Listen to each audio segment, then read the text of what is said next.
দেখো, মায়াঙের সাধনা হচ্ছে ওখানে যারা পবিত্র সাধনা করে এসছে তাদের তুমি বয়স ধরতে পারবে না।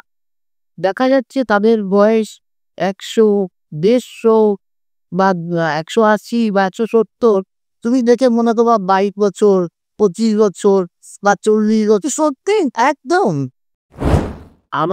আমি সবেমাত্র ঘর থেকে বেরিয়ে চেম্বার ঘরে চেয়ারে বসেছি, এমন সময় আমাকে দেখিয়ে বলছে, কিচ্ছু করতে পারবি না। আমাকে মারবি, আমাকে মারবি, কিচ্ছু করতে পারবি না। বলো দেখিস, কিচ্ছু করতে পারবি না। আমার ঘরে ৫টা বসে আছে, আমার জ্যাঠা, আমার কাকা, আমার বাবা, আমার পিসেমশাই, আমার কাছে ৫টা আছে। তারপরে আমি জিজ্ঞাসা করলাম ওকে, এই করটিকে, তুমি কোথায় থেকে এসছো? বললো, আমি রামপুরহাট থেকে এসছি। আমি বললাম, তুমি কিভাবে মারা গেছো? বলছে, আমার বিয়ে ঠিক হয়ে গেছিল, আমি রাস্তা পার হতে গেছি, ট্রেনে কাটা করছি। তুমি শুধু তার দিকে যদি তার চোখের চোখ পড়ে গেল, তুমি তার পেছন হাঁটা দেবে। এরকম তোমাকে দৃষ্টি পড়তে হবে না, তুমি নিজে তার সঙ্গে চলে যাবে, এখন তুই ধরতে গেলে ওই গুহাতে নেমে যাবে।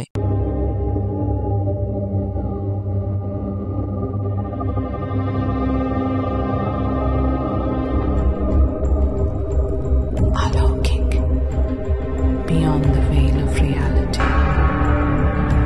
নমস্কার, অলৌকিকের রাইটিং নতুন এপিসোডে আপনাদের সকলকে স্বাগত।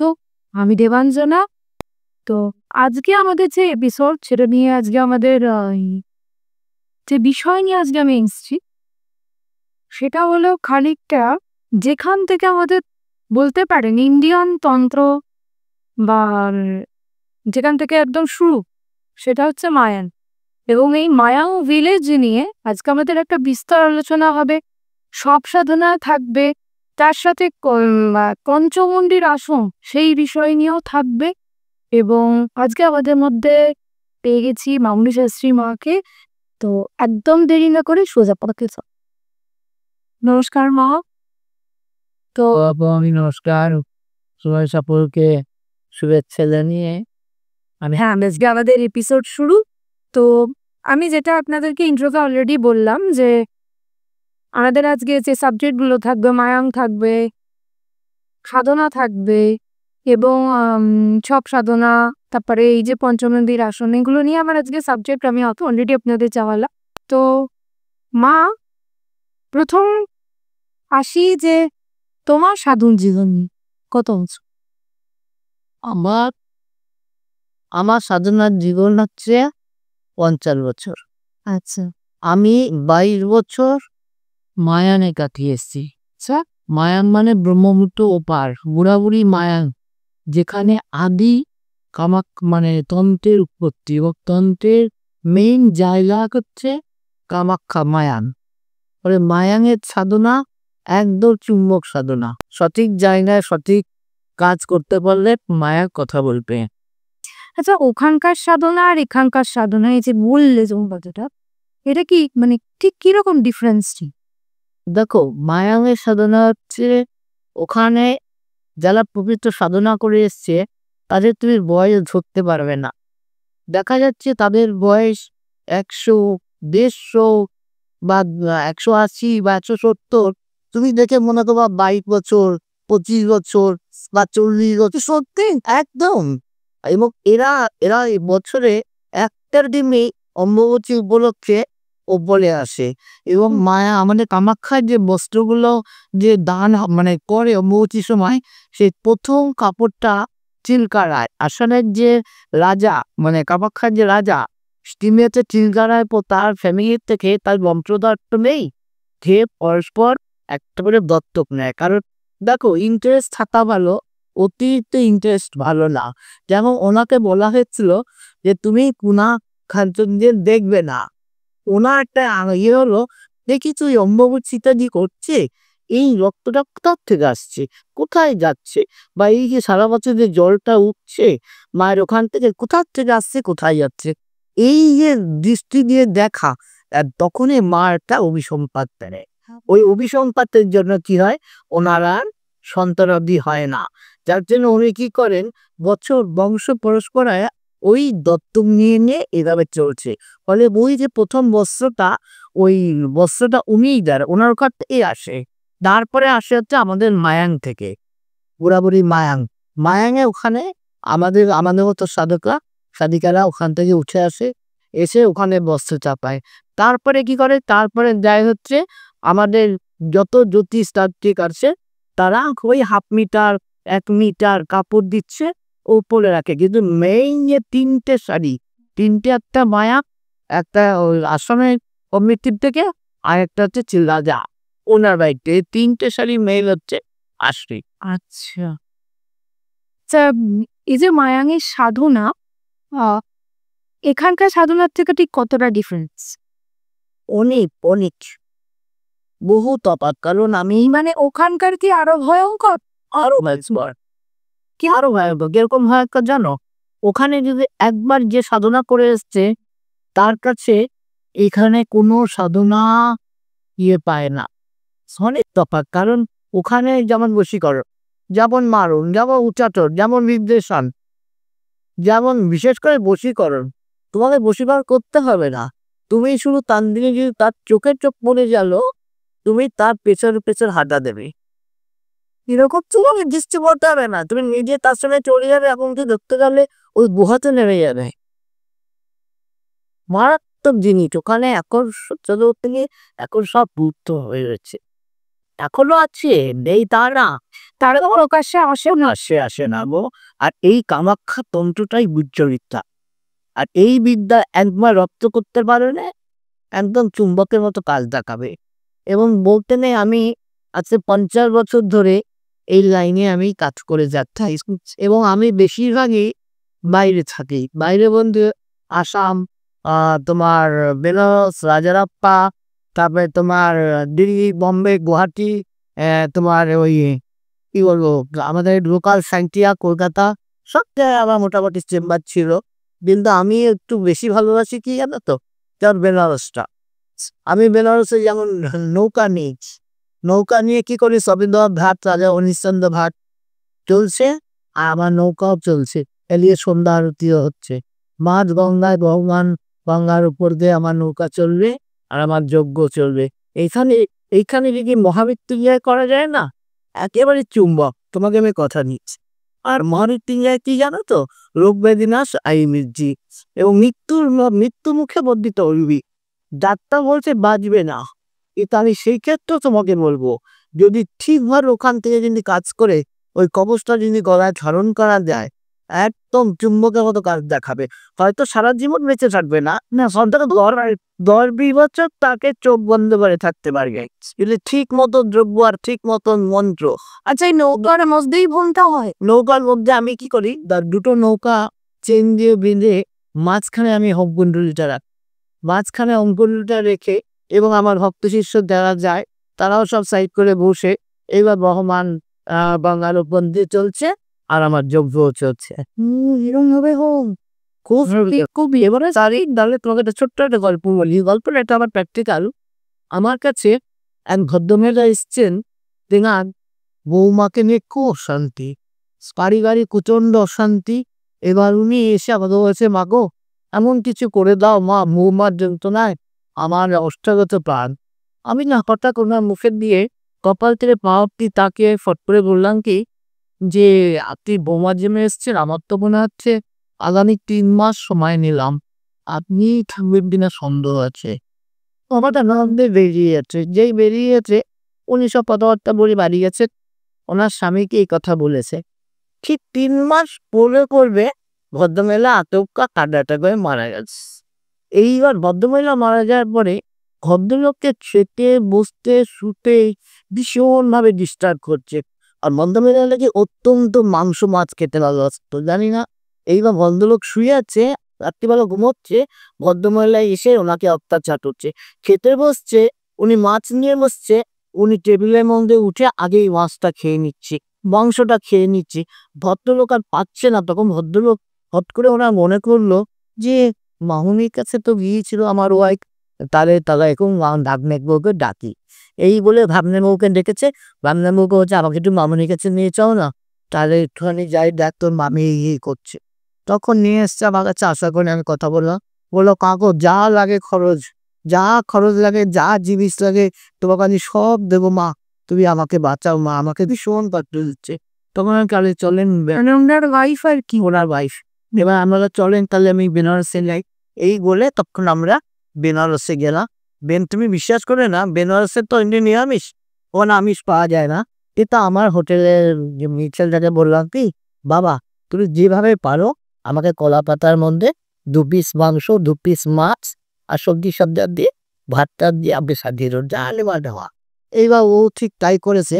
সবে আমি রাজা হরিশ্চন্দ্র ঘাটে নিয়ে বসেছি, জল টল নিয়ে সবে মাত্র পাতাটা লাগিয়ে বসেছি, এরপর কোথা থেকে কুকুর বেরোচ্ছে, কিন্তু কুকুর দেখা যায় না। ওখানে কিন্তু বড় বড় ষাঁড় দেখতে পাওয়া যায়, কুকুর কিন্তু খুব কম দেখা যায়। এবার কোথা থেকে একটা কুকুর লাফাতে লাফাতে এসে, আর এর মধ্যে ডোমেরা কি করেছে, ইট মেরেছে, কুকুরটা চলে গেল। যেই চলে গেল ভদ্রলোক বসতে পারলো না, আবার সেই কুকুরটাই ঘুরে এসে ওই খাবারের মধ্যে মাংসটাই আবে ফেললো, পুরো মাংসটা নিয়ে চলে গেল কুকুরটা। আর ভদ্রলোক এরম ভাবে দাঁড়িয়ে পড়লো, দাঁড়িয়ে পড়ে বলছে, ও মা আমার ওয়াইফ এসছে। ওরা কেন? বলছি, মা তোমাকে আমি বারবার বলছি না আমার ওয়াইফ মাংস খাওয়ার পোকা। ও মা তাহলে আমি এখন কি করবো? আমি তো ওখান থেকে প্ল্যান নিয়ে এসছি, এখান থেকে চুল টুল কাটবো, আমি আবার স্নান করে শুদ্ধ হয়ে তারপরে আমি ভ্রমণ করবো। খুব ভালো কথা। ও মা ভগবানের এমনই বিচার দেখলাম, অপর ঘাটে পেছর থেকে ঘাটে যে একটা নাপিত বসে আছে, ওখানে গিয়ে ভদ্রলোক চুল দাড়ি কাটলে, এতে চান সাবান টাবান দিয়ে চান টান পরে আমি ধুতি নিয়ে গিয়েছিলাম, গেঞ্জি নিয়ে নিয়েছিলাম, আন্ডার প্যান্ট নিয়ে গিয়েছিলাম, সেগুলো আমি পরলো, পরে এসে তারপরে আমি যোগ্য করলাম। আর বলতে নেই এখন ওনার বয়স হয়েছে 96, এখনো উনি বেঁচে আছেন এবং দিব্যি দোকান করছেন। দোকান মানে কি, আমাদের অশোকনগরে ওনার কিছু না হলো 6 থেকে 8টা দোকান, বিশাল বাড়ির ব্যবসা। এখনো দোকানে করছে, ওনার ছেলেরাও আছে, এখন দিব্যি আছে, কোনো অসুবিধা কি। এই গল্পটা আমি মানে এই ঘটনাটা এরকম আমি প্রচুর প্রচুর, আমার এগুলো গল্প না, এগুলো তো প্র্যাকটিক্যাল লাইফ। প্র্যাকটিক্যাল। তুমি আমার থেকে যাও প্রশ্ন করবে, সমস্ত প্র্যাকটিক্যাল আমার। যাবো তাহলে আরেকটা কথা, এরকম একটা প্যারানর্মাল শুনি। আরেকটা কথা বলি তোমাকে। যেমন দেখো, একটা মেয়ে আমার কাছে নিয়ে আসছে, তখন বাজে রাত্রি 1:30। মেয়েটা 20-22 বছর বয়স, মেয়েটার চেহারাটা খুব সুন্দর, দেখতেও খুব সুন্দর। মেয়েটা সারা গা দিয়ে মদের গন্ধ বেরোচ্ছে। মেয়েটাকে 10-12 জন পুরুষ ছেলে ধরে রাখতে পারছে না। এবার এসে আমরা বলছি, ও আমা তোমাকে ওকে দেখতে যাবে, তুমি করে দাও মা, করে দাও। তারপরে চেম্বার ঘরে নিয়ে যা, যে কোনো রকমে ধরে সে নিয়ে এসছে, কত দূর থেকে, সে বসলন্দাপুর গোবলদারা ওখান থেকে নিয়ে এসছে। তারপর যাই হোক আমার চেম্বারে গিয়ে বসিয়েছে, আর সে বসেছে কটা 8টা চেয়ারের উপরে, 8টা চেয়ারের উপরে বসেছে। আর আমাকে আমি সবে মাত্র ঘর থেকে বেরিয়ে চেম্বার ঘরে চেয়ারে বসেছি, এমন সময় আমাকে দেখিয়ে হচ্ছে, কিচ্ছু করতে পারবি না, আমাকে মারবি, আমাকে মারবি, কিচ্ছু করতে পারবি না, বলো দেখিস, কিচ্ছু করতে পারবি না। আমার ঘরে 5টা বসে আছে, আমার জেঠা, আমার কাকা, আমার বাবা, আমার পিসমশাই, আমার কাছে 5টা আছে। প্রথম ভাবে ও ভুলে যাচ্ছে। আমি তখন দেখলাম না, ওকে তো সামান্য কিছুতে করা যাবে না। তখন আমি আমার পঞ্চমুঞ্জি আসনটা নিয়ে আসলাম, নিয়ে এসে আমি আমার হাতটাকে শুধু স্পর্শ করেছি। যৎক্ষণাৎ স্পর্শ করলাম আর আমার মুখ দিয়ে মন্ত্র উচ্চারণ করলাম, ও নিজের থেকে বলছে, আমাকে ছেড়ে দাও, আমাকে ছেড়ে দাও, আমি আমি পাচ্ছি না, পাচ্ছি না, ও মেরো না। আমি কিন্তু মারিনি মা, আমি শুধু জাস্ট টাচ আর মন্ত্র, আমাকে ভেরো না, আমার জ্বলে যাচ্ছে, জ্বলে যাচ্ছে, আমি চলে যাচ্ছি, আমি চলে যাচ্ছি, আমি থামবো না, আমি থামবো না। আমি তার দিয়ে যাবি, তা আমাকে একটা প্রমাণ দিয়ে যা। হ্যাঁ হ্যাঁ তোমাকে প্রমাণ দিয়ে যাচ্ছি, আমি চলে যাচ্ছি, আমি পাচ্ছি না, এগুলো চিৎকার করছে। আর একটা একটা করে আমি ছাড়ছি ছাড়ছি, আর প্রথমে দিল আবার কাঁঠাল গাছটাকে ভেঙে। দ্বিতীয়টা যখন বেরোলো, আমার এই হাতের এখান থেকে এই যাবো এই কাতে কেটে বেরোনো গল্প রক্তে বেরোচ্ছে গেল। এবং মানে ওকে আমি 5টা খাত থেকে মুক্তি দিলাম। দেওয়ার পরে 8জন মিলে ওকে ফলে দিয়েছে। এরকম একটা জিনিস আমরা তুমি জেনে রাখো, এই যে অনেকে হোটেলে যায় ওখানেও কিন্তু থাকে। হ্যাঁ, এরকম ঘটনা আগের আমাদের তো আত্মা নিতে ওখানেও থাকে। আর সেটা কি ছিল কিন্তু আমাদের হাবড়া আর নেই, ওখান থেকেও সরেছে।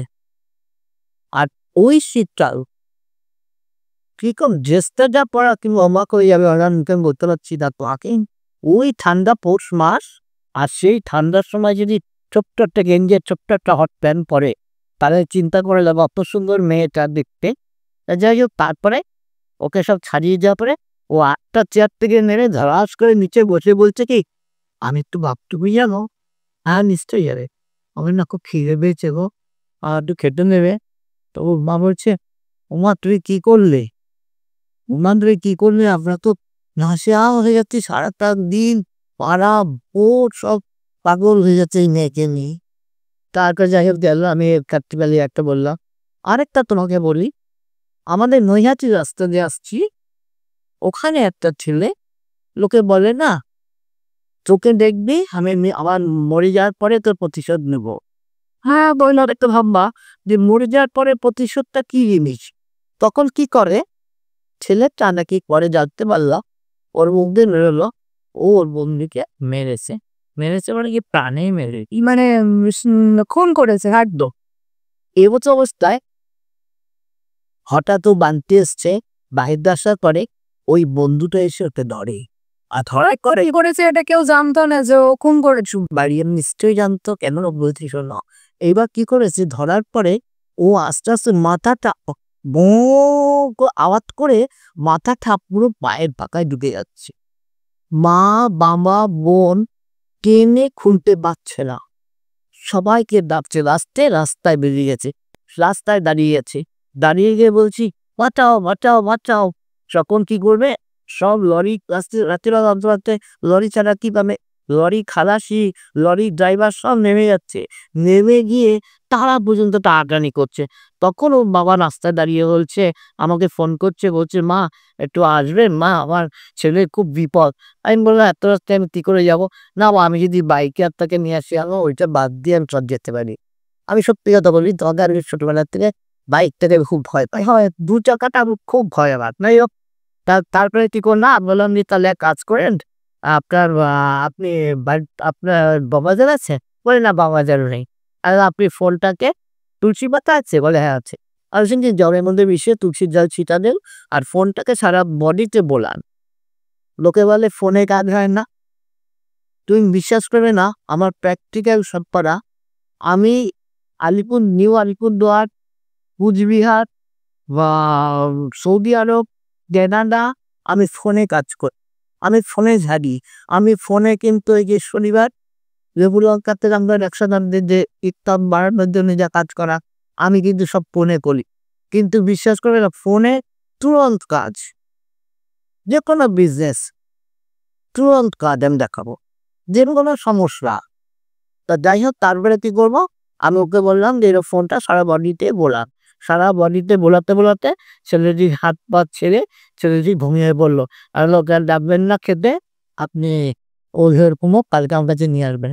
পরদিন আমার কাছে শনিবার ছিল, নিয়ে আসার পরে আমি ওকে যে ঝাড়তে গেলাম, ও দেখি যে আস্তে আস্তে ওই সে এমন একটা বিটকেন শব্দ করে পুরো মুখটা পেছনে চলে গেল। পেছনে যাওয়ার পরে ও, আমি তখন আমার ওই যে বলবো হাতটা ধরে জাস্ট, আর চামুন্ডা শুধু চালিয়ে যাচ্ছে, করতে ও সঠিক জায়গা আসলো। এইবার আমি ওকে ঝাড়লাম, ঝেড়ে এইবার ও নিজের মুখ দিয়ে বলে ফেললো। আর আমার ঠাকুরঘরে তুমি আবার যেও মন্দিরে, ঠাকুরঘরের মায়ের পাশে আমার জানালাটা আমাদের খুলে দিতে হয়, আর নাহলে বেরোনোর কথা দিল। এইবার ওখান থেকে ও বেরোতে গেল, জানালাটা ভেঙে বেরোলো। আচ্ছা, ওরা তো তৃপ্ত বেরিয়ে গেল, ওকে তো ছেড়ে দিল, ওকে ছেড়ে দিল এবং এবং ও এইবার আমাকে অতৃপ্তটাকে আমাকে সরিউতি করতে হয়। করতে হবে আমি এর আত্মার আসছি ওর আত্মার শান্তি করতে হবে। অনেকে আছে যেমন আমাকে সুমনে ডাকছে, কাঁচরাপাড়ায় একটা বাড়ি আছে, সেই বাড়িতে মানে ওরা কালী মিলে করছে, কালী মিলের সময় পাচ্ছে না, ও দুদিন ভালো চাচ্ছে, এবার আবার যা তাই, ভদ্রমহিলা অসুস্থ, ভদ্রলোক অসুস্থ, ছেলে অসুস্থ, ছেলের বউ অসুস্থ, ওরম দেখে সব ঘুমোতে যাচ্ছে, তার ঠিক আছে, পর পড়তে দেখছে দরজার সামনে ফুল বেলপাতার কি সব পড়ে আছে, ছাদের দেখছেন সেই শ্মশানে সমস্ত জিনিসপত্র করে আছে, ওদের ওরা যে জোয়া পাগলা সমস্ত পরিষ্কার করে স্বামী করছে, কিন্তু তার সত্ত্বেও দেখছে এগুলো হচ্ছে, এগুলো কি, এগুলো হচ্ছে অতৃপ্ত আত্মার কাজ। এই জন্য ওদের বাড়িতে হোক, আর এইসব ক্ষেত্রে দিয়ে করতে হয়, ওদের আত্মার শান্তি না করা পর্যন্ত শান্তি নেই, শান্তি নেই ওর সারাক্ষণ জানাবে সব সমান যেন বিরক্ত করবে। তারপর কি করলো, আমি এদেরকে আমি করা হয় হলো তখন আমি আবার এদেরকে সেই বেলাস আর নাহলে কোনো গঙ্গার পাড়ে, আমি গঙ্গার পাড়ে যাই, আমি তাদের হয়ে কাজ করি, আর তবে তারা যা ভালো খায়, যে যা ভালো খায় না মাগো, অনেকে নেশা করে, তাদেরকে নেশা দিয়ে সব দিতে হোক, অনেকে সিলেন বিলি খায়, তাদেরকে তাই দিতে হয়, বুঝেছো, সেটা দিয়ে গিয়ে আমি সেখানে তাহলে আত্মার শান্তি করে আসি, যাতে আর কোনো রকমের নিস্তার না পড়ে। এইরকম ভাবে অবন্তিত তোমাকে আমি বলতে মানে প্রচুর প্রচুর কাজ। যেমন সেদিনকে একটা মেয়ে এসছে, মেয়েটা কি হচ্ছে, মেয়েটা পুকুরে স্নান করতে গেছে শনিবার দুপুরবেলা, মাথা শ্যাপ করে স্নান করতে গেছে, তার কিছু মাস আগেই নাকি ওই পুকুরে একটা মেয়ে মারা গেছে, সেই মেয়েটাকে ফাট করে জলে ফেলেছে। এইবার ও ওই অবস্থা বাড়ি এসে তো ওরকম পাগলামি করছে, আর ওর বাবা মা ভাবছে ও মনে হয় মা কালী দিয়েছে, এই বই যে চায়, এবার তাড়াতাড়ি করে মা কালীর মূর্তি বানিয়ে নিয়ে এসছে, পুজো করেছে, কিছুতে কিছু হয় না। তারপরে আবার দুদিন পরে আমার পাগলামি করছে, করার পরে আমার বলছে না মনসা পুজো কর, মনসা পুজো কর, আমার মনসা পুজো করছে, এরকম করে সব পুজো আচ্ছা করার পরে তাতেও মেয়েটা কিচ্ছু হয়নি নাকি, সেই দিন হঠাৎ আমার কাছে ওর মা নিয়ে এসছে একদম সেম কাজ। তখন আমি বললাম দেখুন আপনার মেয়েকে জিন চালিয়েছে, এর মধ্যে জিনও আছে প্লাস আমাদের হিন্দু মতে অতৃপ্ত আত্মাও আছে, স্পার্মে এই আছে, ফলে আমি ওকে জিন টানাতে হবে, তারপরে ওটাকে ছাড়তে হবে, ফলে আপনি আগে জিনটাকে বের করে নিয়ে আসেন, ওদের মা তাহলে আপনি করেন, আর আমি যদি করি না, আমি নিয়ে থাকি অপলতিবন্দি আসন, জিনটা পারে হচ্ছেন মুসলমানরা। ও এবারে জিন টিন হলে এটা আপনারা ছাড়েন না, এটা মুসলমানরা করে। আমি যে পারি না তা না, কারণ আমি কিন্তু মুসলিমও করেছি, মুসলিম আমি নালে বম্বের কাজ করলাম, কি ববে সলমান খানের কাজ করেছি, আমি শিল্পা শেট্টির কাজ করেছি, তোমার কি বলে ওই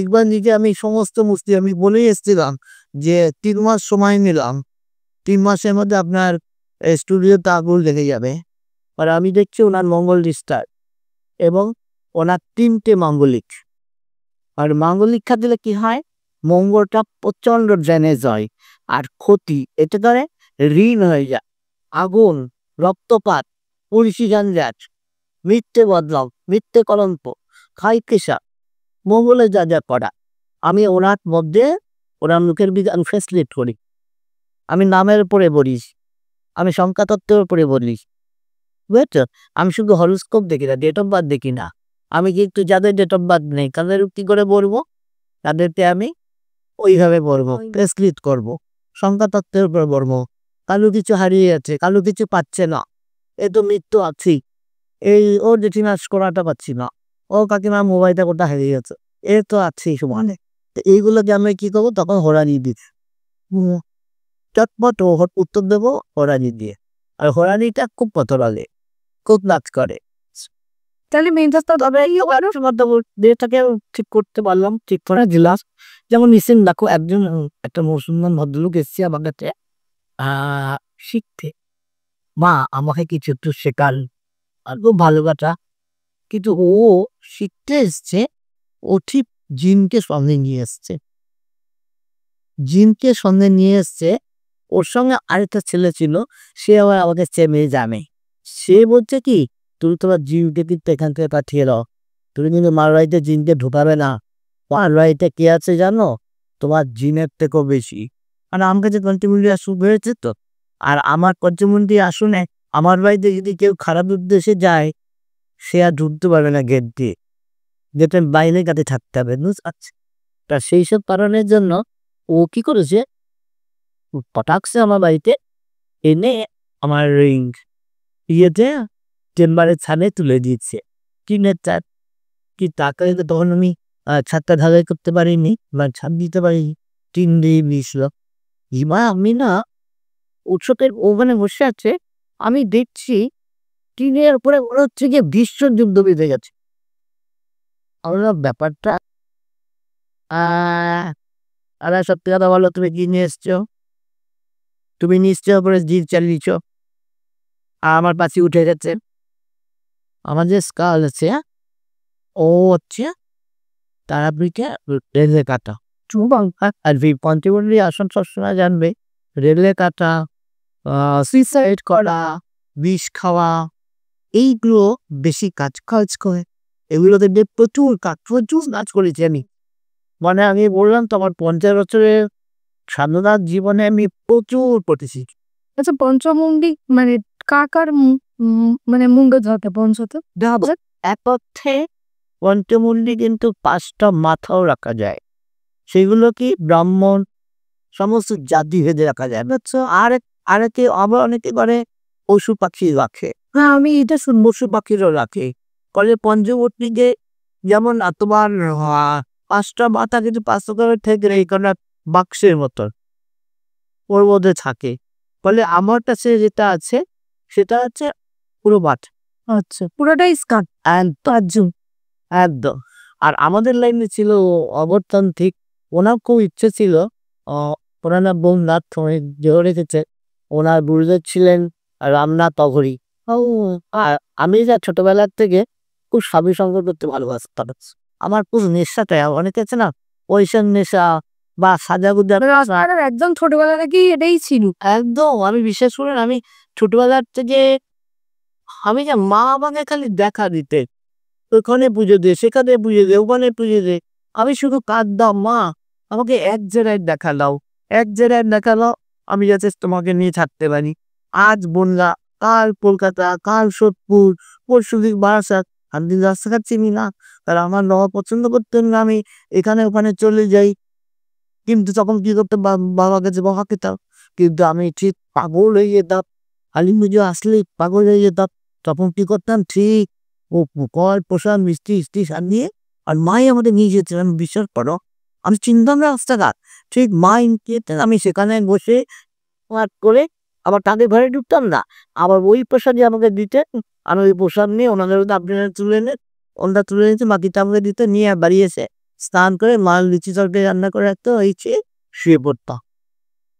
আর বাবা খুব মাকে বকাবকি করতো আমাকেও, মেয়ে বড় হয়েছে, মেয়ে খারাপ মানে চলে যাচ্ছে। এবার মা আমাকে বলছে আমি কি করবো বলো, আমার কাছে পাপড় করে দিচ্ছে, একটু নিজেকে নিয়ে ঠিক রাখতে পারি না। এই পড়ে এর লাস্টে আমি যখন পেলাম মাকে, আমার বাড়িতেই পেলাম, এই ছোট বাড়িতেই পেলাম। পাওয়ার পরে ডেস্টিনি, হ্যাঁ এটা আপনার ডেস্টিনি। একদম একদম, সেই থেকে মায়ের মানে আপনি নিজের হাতেই প্রতিষ্ঠা করলেন মাকে, এবং মা আমাকে দেখিয়েছে এই রূপে এইভাবে। আর তুমি বিশ্বাস করো, আরেকটা জিনিস বেশি লাগলো কি, তখন আমার কাছে এমন মাকে যে পুজো করবো, আমার কাছে সত্যি পয়সা নেই।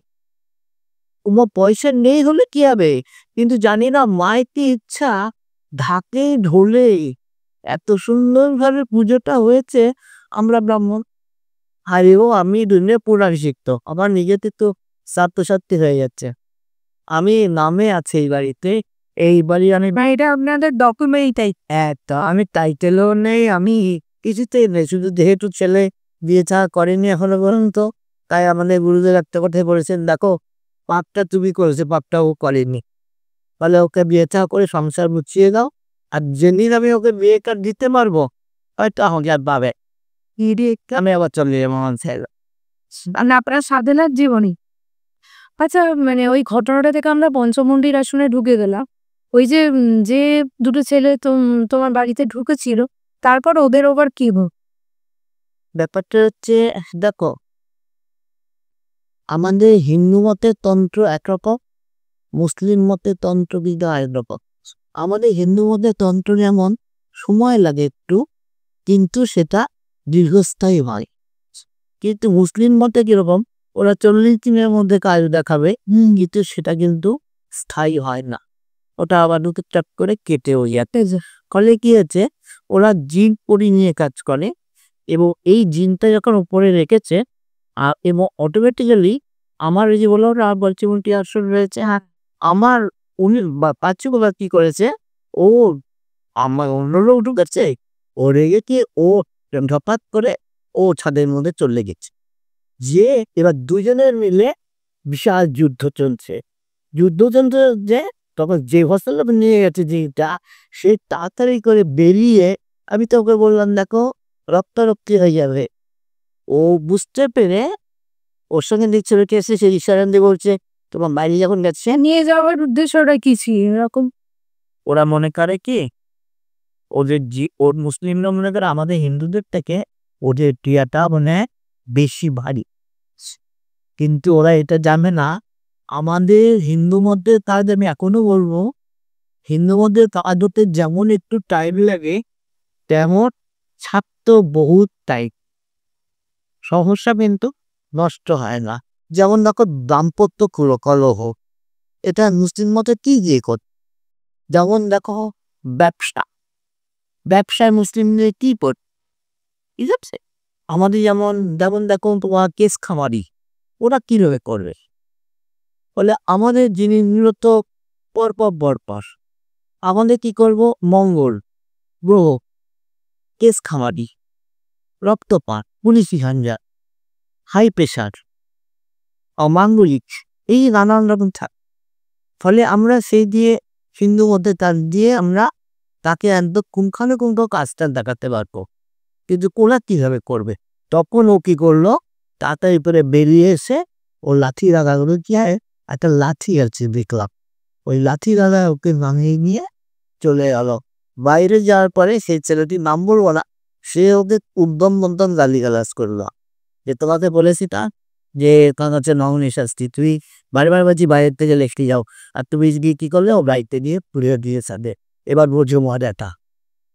তারপর চলে যাওয়ার পথে সে লোকটি আসমান তো আমার ওইখান কিন্তু আসেনি, এই জন্য মুসলিম আমি তাদের ছোট করছি না, কিন্তু তবু বলবো হিন্দু পেয়া মুসলিম পেয়া অনেক তফাৎ, তবে মুসলিম পেয়ারও আমাদের প্রয়োজন আছে, কিছু কিছু আছে কি কে চালান ধরো সেই ব্যক্তিটি ধরো একটা ব্যক্তি তোমার খুব ইচ্ছা তাকে আবার জানা, সে কোনো মধ্যে আসবে না, সে জেদ, কিন্তু এই যে চালান 40 দিনের মধ্যে যে চালানটা, আমি এটা খুব প্র্যাকটিক্যাল দেখেছি।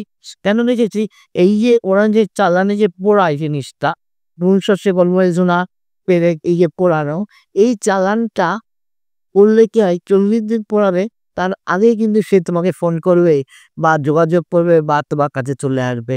এই নিয়ে আমি প্র্যাকটিক্যাল দেখেছি, কারণ আমি যে করিনি তারা মুসলিম ক্রিয়া আমি প্রচুর পড়েছি, কারণ আমি আমাদের তো শুধু হিন্দু ক্রিয়া করবো, আর এটা তো ঠিকই যে আন্ডারস্ট্যান্ড হয়ও না। আমাদের সব রকম ক্রিয়া প্রক্রিয়া, কারণ আমাদের ক্লায়েন্ট বেসও সব রকমের থাকে, ফলে আমার সবসময় চিন্তাধারা কাকে কত তাড়াতাড়ি কাজটা দেখানো যাবে, কত তাড়াতাড়ি সেখান থেকে ঠিক জায়গায় আনা যাবে, ফলে এগুলো করতে হয়।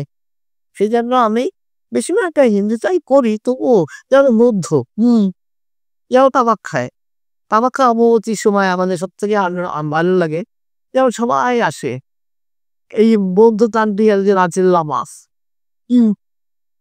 লামার সঙ্গে আমার সঙ্গে খুব ভালো সম্পর্ক, আর আমাদের কামাখ্যা গেলে একটা আলাদা আমরা পাই, মানে ওখানে পরিবেশটা একদম একদম সব সাধকরা তাবর সাধকরা আসবে, মানে যারা মেইন সাধক। এখন তো নতুন প্রজন্ম, ফলে নতুন প্রজন্মরা অনেক কিছু দেখেনি, জানে না, বিশেষ করে কামাখ্যার মায়ানের ওটা তো জানেই না অনেকে, সেই জন্য দেখো অনেক নতুন প্রজন্মরা ওরা না আজকে এসেই কালকে বলছে পঞ্চমুণ্ডী আসর ধরবো, কিন্তু পঞ্চমুণ্ডী আসর এমনই একটা জিনিস, সঠিক যদি গুরু না ধরতে পারো, তাহলে আমি মনে করি পঞ্চমুণ্ডী আসরটা করো না, কারণ যে গুরু তোমার শ্মশানের সাধনা, চিতা সাধনা এবং তোমার ইয়ে ভূত প্রেত তাদের একদম রিপে তাদের নিয়ে কাজ করা এবং এইসব গুরুরা মানে তাদের কাছে জল ভাত। আমি মনে করি সেই গুরু যদি ধরতে পারো তবে নতুন প্রজন্মকে বলবো তবে তুমি করতে পারো, তুই পঞ্চমন্ডি আসন বাড়িতে স্থাপন করতে পারো। তবে দেখো একটা কথা বললি, আমার এক শিষ্য সে অনেকদিন ধরে করটি আনার জন্য খুব চেষ্টা করেছে। এইবার যথারীতি সে একটা করটি নিয়ে এসছে, আনার পরে আমাকে বলছে, মা তুমি যেভাবে পারো একটুখানি করটিটাকে করো। ভালো কথা। এইবার আমি করটিকে প্রতিষ্ঠা করতে বললাম, ওকে সব যা যা জিনিস আছে এগুলোতে পড়লে হবে না, এগুলো নানা রকম দ্রব্য লাগে। এই দ্রব্য নিয়ে যখন করটিকে আমি প্রতিষ্ঠা করছি, আর আমি কি করেছি, নারকেল গাছের শলার থেকে একটা নিয়েছি, ওই ঝাঁটাকাঠির মতো এই কাঠিগুলো থাকে না শলার ভেতরে, ওই শলার থেকে কাঠি ড্রেপ করে 12 আঙ্গুল কাঠি ওর মাথার উপর লিখেছি, রেখে এবার আমি মন্ত্র পাঠ করছি।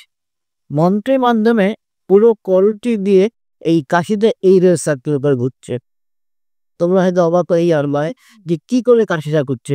ওখানে না ফ্যান চলছে, না কোনো ফু চলছে, শুধু মনে মনে আমি মন্ত্র করে যাচ্ছি। এই যে ঘুরছে, ঘুরতে ঘুরতে করটিটার ওপরে ওই কাঠিটা ঠিক এরকম ইশার করে দিয়ে চলে গেছে। তখন আমি ফট করে বললাম, কি মাগো তোমার পাশের বাড়ি কি তোমার শত্রু? তোমার বাড়িতে লোকজন আসে, সহ্য করতে পারে না, আজে বাজে কথা বলে, আজে বাজে ভাষা বলে। হ্যাঁ মা তুমি ঠিক বলছো। আর দেখলে ও তোমাকে নিরীক্ষণ করেছিল কে? তারপরে আমি জিজ্ঞাসা করলাম ওকে, এই করটিকে, তুমি কোথায় থেকে এসছো? বললো আমি রামপুরহাট থেকে এসছি। আমি বললাম তুমি কিভাবে মারা গেছো? বলছে আমার বিয়ে ঠিক হয়ে গেছিল, আমি রাস্তা পার হতে গেছি, ট্রেনে কাটা করছি। তোমার দাম কি?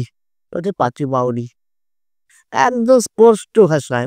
তো ও বলছে আমার সঙ্গে আমার যে ড্রাইভার এসছে ও ছিল ও তো অবাক হয়ে গেছে, কারণ ও শুধু আমার ছেলেকে সরিয়ে গিয়েছে, কারণ ওইটা করতে গেলে মদ টক জানি, শুধু মদ না, ওখানে ভানসা লাগে, ওখানে অনেক রকম দ্রব্য লাগে।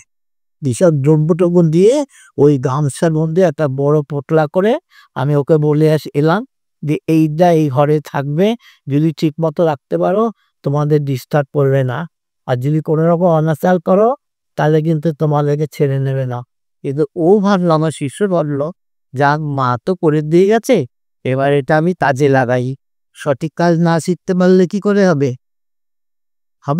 না সেই ক্ষেত্রে তখন কি করেছে জানো, স্বামী স্ত্রীর মধ্যে বিশাল অশান্তি, ছাড়াছাড়ি মতো উপক্রম, এমনকি আমার শিষ্যের মাথা খারাপ হয়ে গেল।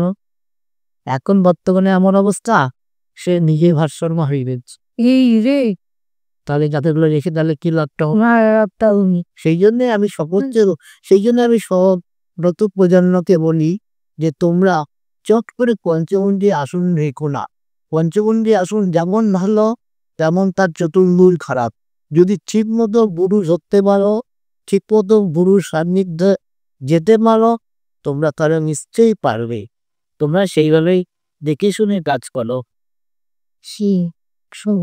মানে ভুল, মানে যে কোনো এনার্জাইজ জিনিসই মানে ভুল কাজ করলে সেটা যে কি লেভেলের সাংঘাতিক হতে পারে একদম একদম এরা ছেড়ে দেবে, ছেড়ে দেবে না, একদমই না। এরা এরকম ভালো এতে কোনো এনার্জি বম্বে আমাকে যাচ্ছে, ওটা প্রায় প্রচুর বিশাল বড় জায়গা নিয়ে, মানে তোমাদের বড় কত বিঘাদের জমি তার ঠিক নেই।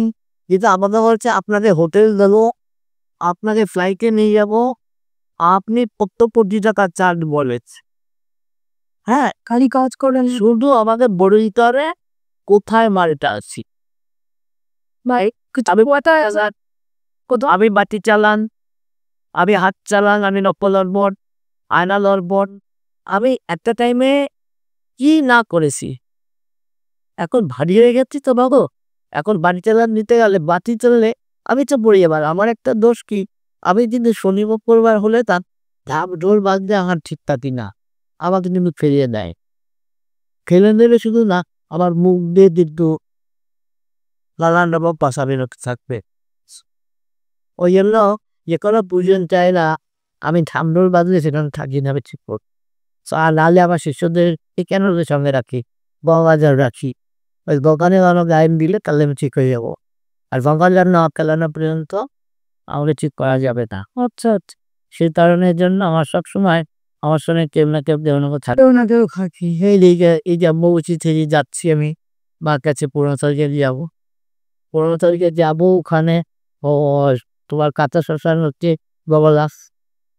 আর সবসময় একটা জিনিস জানবা, শ্মশান আর তারাপীঠ সত্যি আমরা যখন আগে সাধনা করেছি না, তারাপীঠ একটা দারুণ জায়গা ছিল।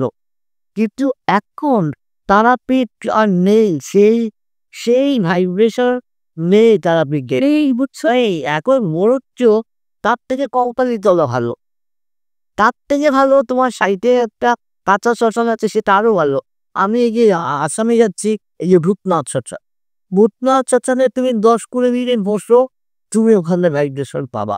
অথচ ভূতনাথ শ্মশানটা দেখে মনে করবা কি এটা একটা বিশাল মানে ফ্ল্যাট বাড়ি। এত সুন্দর সাজানো, মাই মূর্তি টুর্তি আছে, মূর্তিকেও মারা টারা পড়ানো, খুবই ভালো সাজানো। একটু ভূতনাথ শ্মশানে বসে তুমি আমি ভূতনাথ শ্মশানে আমি কাজ করেছি। আচ্ছা, আমাকে আমাকে 24 ঘন্টাও লাগেনি, আমি লামনিয়া কাজ ভূতনাথের উঠে পড়েছি। কিসের কাজ?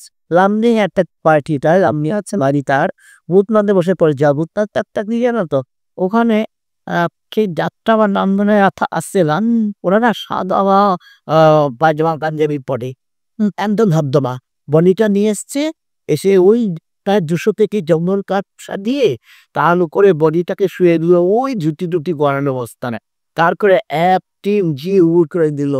এই আগুন জ্বালিয়ে ওই চলে যাবে না, 15 দিন পরে ওরা আসবি। আর এই আগুন, ওইখানে যদি আগুন জ্বলে তুমি তার অনেক দূরে থাকবে, তাতেও তুমি পুড়ে যাবে। সেই জন্য বলে এই যে সেরকম জামানো শ্মশান দরকার। আর মানে তার একটা মানে পরিবেশ ভাইব্রেশনস আছে, তো ভাইব্রেশন আছে। যাই তুমি যে যেখান এই যে আপনার রাস্তাঘাটে যাই অনেক তার তারাপীঠের শাসন সত্যি খারাপ করলে তারপরে সেই ভাইব্রেশন নেই, কারণ শুধু ভণ্ড এই কটা লোক আছে ওখানে গিয়ে কাজ করছে। এত তার থেকে বড় হচ্ছে আমি এখনো বলবো কাবাক্ষা ক্ষেত্র দেখো, কাবাক্ষা তোমাকে কিন্তু ইয়েলা পান্ডারা তোমাকে কিন্তু কেড়ে নেবে না, জুমে গিয়ে বলবে আমার পান্ডার নাম অমুক, রামসান যদি বললো একটা বানিয়ে বললো, ঠিক সেই নামেই তোমার কাছে নিয়ে চলে আসবে। ও মানে বাক্কা কিন্তু এখনো ঠিক জায়গা আছে, কিন্তু আমাদের তারাপীঠ ছিল সেই ঠিক জায়গা নেই, ওরা ভুল হার যা ইচ্ছে পড়ে যাচ্ছে, যন্ত্রই করে ওরা কি ওখানে যন্ত্রটা এত। আমি শ্মশানে তারাপীঠ শ্মশানে কাজ করি না, আমি করি আমাদের গুরুদেব, আমি হচ্ছে স্বামী নিগমানন্দ সরস্বতী হতো। তারপরে আমার ওনার ওখান থেকে আমি 7টা কোর্স করেছি, কিন্তু আমাকে পুনরাভিষেক দেননি, কারণ তখন ছেলে আমার ছোট ছিল। বলছে না এখন তোমাকে পুনরাভিষেক দিলে তুমি এমনি তোমার সংসারের মায়া দেওয়া নেই, তোমার দ্বারা হবে না। তখন আমি কি করব, আমি কামাখ্যার যে অল পান্ডালের যে গুরু গোহাই গুরু, উনি আমাকে পুনরাভিষিক্ত করেছেন, এবং 1000 পান্ডা এবং 1000 পুনরাভিষিক্ত পান্ডা মানে পান্ডা তারা বসেছে, তাদের প্রত্যেকে একটা করে কারণ পাত্র দিতে হয়েছে এর উপর, প্লাস 1000টা কাঁসার থালার লাল বাটি, আর 4টে যজ্ঞ জ্বলছে, আর 4টে যজ্ঞর মাথায় না 1000 জন, হ্যাঁ 1000 জন দেখেন পুনরাভিষিক্ত হবে তোমার, মানে আপনাকে তোমার চুল কাটবে, তোমার নামকরণ করবে, পুনরাভিষিক্ত 4টে গানি গাড়িস না, তোমার শান্ত হবে তো। এইবার ওই 4টে যজ্ঞের মাঝখানে বসা আমি, 4টে যজ্ঞতে একবার আহুতি দিয়ে যাচ্ছে, প্রচুর খরচ কিন্তু বাবু সত্যি কথা বলি তোমাকে, আমি মিথ্যা কথা বলবো না, আমি এত খরচা প্রথমে বলেছি দেখুন বাবাজি আমি আমার পক্ষে অসম্ভব, আমি এত খরচ করতে পারবো না। তখন বলছে মা তোমার কিচ্ছু করতে হবে না, তুমি শুধু কারোর পাত্রগুলো দাও আর বাকি সব আমরা দেখে দেব। এই যতগুলো বলি হয়েছে কামাখ্যার ওখানে, সেই বলি মাংসগুলো বা ওগুলো সমস্ত ওখানে খাওয়া দাওয়া করে আর তখন আমার পাশ তখন সেখান থেকেই আমার পুনরাভিষিক্ত নেয়া। বলে আমার ছেলের আমাকে কিছু করতে হবে তা। আমি হঠাৎ ছাদে হোম করছি, হঠাৎ দেখছি কি ছাদের পাশে আমার একটা পেঁপে গাছ আছে। দেখছি মা পাগলের মতো ছুটতে ওই পেঁপে গাছের ওখান থেকে উঠে ও হোমের সামনে এসে আমার বড় খিদে। আমার ওখানে কিছু না হলেও ৮০-৮৫ জন যোগ দিয়ে বসেছিল এবং এই ভাদ্রের অমাবস্যায় কিছু না হলো ১২০০-১৫০০ লোক খাওয়া দাওয়া পারে। আরে আরে তোরা কাজ কর, আমার মেয়েরা সব আছে না, ওদের নাম ধরে তাহলে বলি। ওদেরকে বললাম তোরা শিগগিরই যা নিচে বাবা আছে, বাবাকে বল মা বড় খিদে, বাবা যদি মাকে ভোগ দেয়।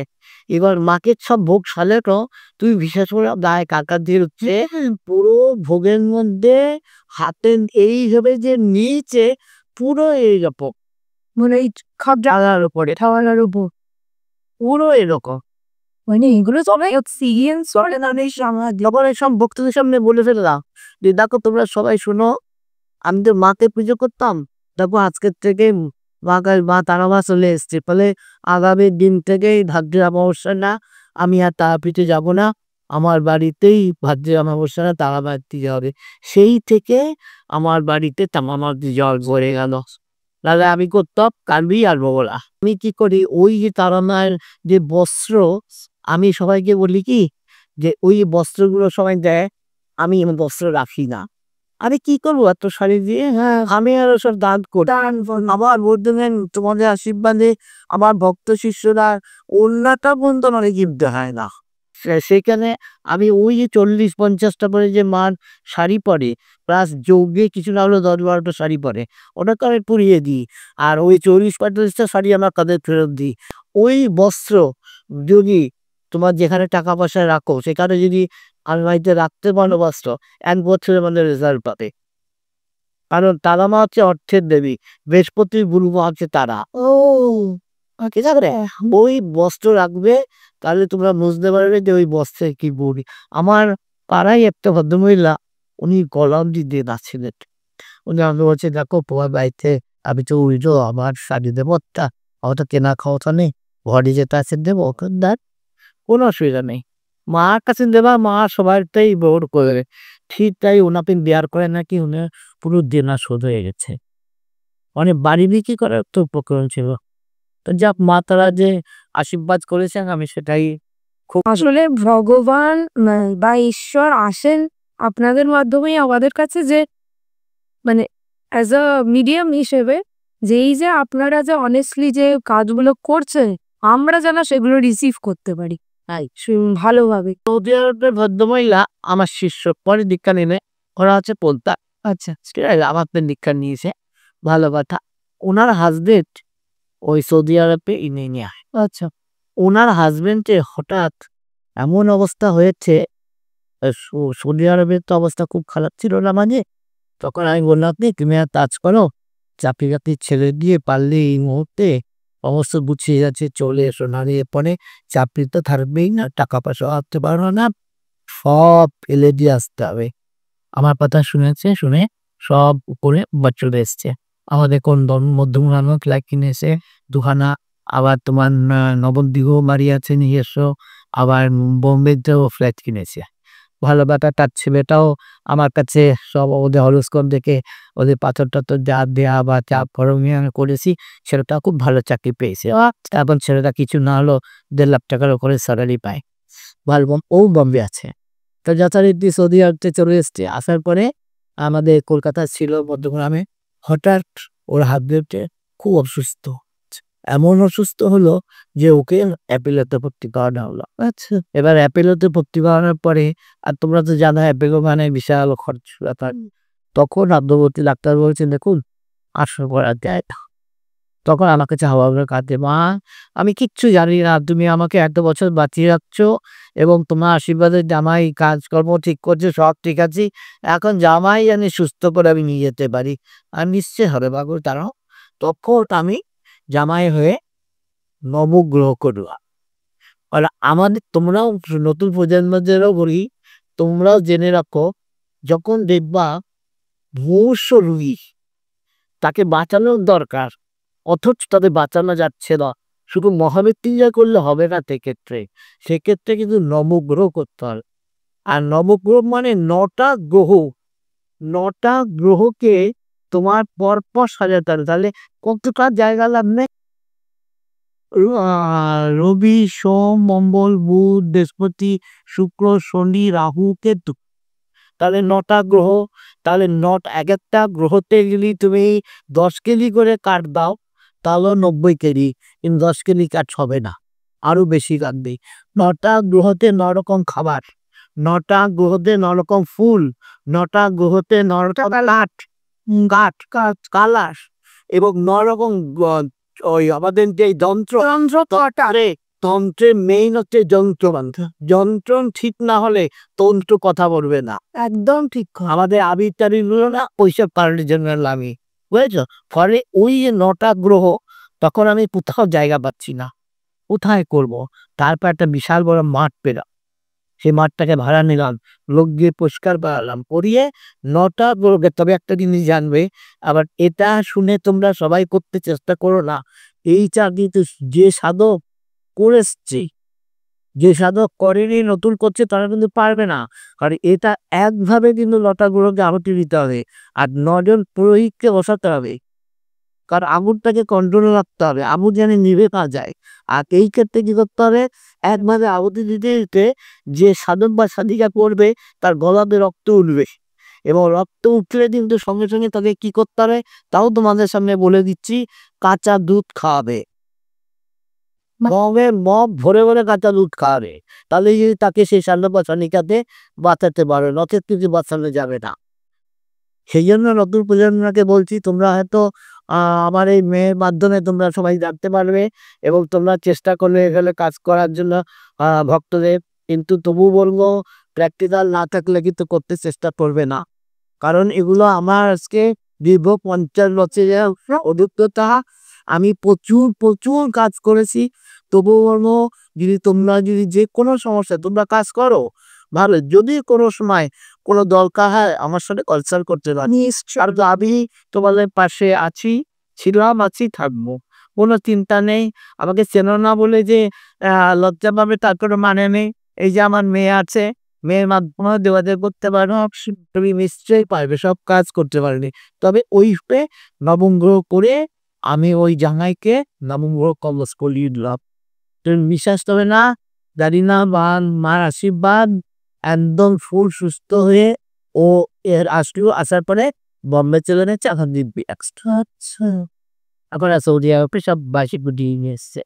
এটা কানাডা আছে, কানাডার মেয়েটাও তোমাদের বয়সী, ও ওখানে চাকরি করে, প্লাস প্রথমে ও বম্বে সিনেমা করতো। আচ্ছা, এখন কানাডা তো সিনেমা করে, কিন্তু কথায় কথার মামনি ওরাতে গিয়ে খ্রিস্টান বেশি পরে, তো ওই যা বেশি এলো ও হিন্দু, ও আমাদের ব্যারাক বান্ধবী মেয়ে। আচ্ছা, ওর মা খুব ভালো, ওর মা বম্বে থাকে, আর ও এখন কানাডা আছে। ওর কাজ অনেক এখান থেকে করি, অত দূর থাকলে কি আমি ফোনে করি, ওমে মন্ত্র দিয়ে দিই, তার তো কিছু পাঠাতে পারি না, তাই বোম্বে পাঠানো যায়, এদিকে কানাডা পাঠাবতি করে। ও যখন আমার বাড়ি থেকে কালী পুজোর সময় ছুটিতে এসেছিল, কালী পুজো দেখেছে, তারপর আমি ওকে একটা চুনি একটা লালপালা দিয়েছিলাম। আচ্ছা। বইটা না, এই চুনিটা লালপালাটা দেওয়াতে আপনি এটা মানে চার্ট দেখে বিচার করে করেন? হ্যাঁ, ডেট অফ বার্থ। আর যাদের ডেট অফ বার্থ থাকে না তাদের আমি ওই ফেসলিট করি। বা আচ্ছা, ফেস রিডিং করলে তো ধরুন সে কেমন সেটা বোঝা যাচ্ছে, কিন্তু তার লাইফে কি চলছে অত সব আচ্ছা, তো আমাকে কোথা থেকে দেখছো একটু জানিও সবাই, এবং আমাদের পডকাস্ট কেমন লাগলো নিশ্চয়ই জানাবে। তো মায়ের সাথে যারা যোগাযোগ করতে চাইবেন, আমি ডেসক্রিপশনের মায়ের নাম, ফোন নম্বর সব দিয়ে দেবো, ডিটেলস, আপনারা যোগাযোগ করে নেবেন, বা আমার ফোন নাম্বার ওখানে দেওয়া আছে, আপনারা আপনাদের যাদের যা প্রবলেম আমাকে জানাবেন, আমি ফোন নাম্বার দিয়ে দেবো। অসংখ্য ধন্যবাদ।